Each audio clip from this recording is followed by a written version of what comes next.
హైదరాబాద్ రంగారెడ్డి జిల్లాలో food safety అధికారులు తనిఖీలు నిర్వహించారు. 6 ఆహార తయారీ సంస్థల వంట నూనె, ఐస్ క్రీం, పిండి వంటలు, బేకరీ ఉత్పత్తుల తయారీ యూనిట్లను పరిశీలించారు.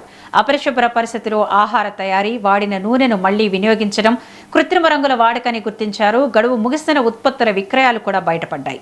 అసురక్షిత ఆహార పదార్థాలను సీజ్ చేసి నమూనాలను ప్రయోగశాల పరీక్షలకు పంపించారు. తనిఖీల సందర్భంగా 6గురిని అదుపులోకి తీసుకున్నట్లు అధికారులు తెలిపారు.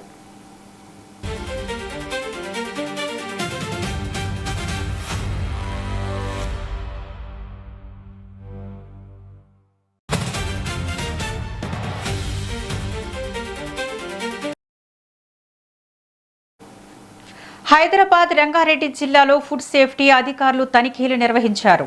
6 ఆహార తయారీ సంస్థల వంట నూనె, ఐస్ క్రీం, పిండి వంటలు, బేకరీ ఉత్పత్తుల తయారీ యూనిట్లను పరిశీలించారు.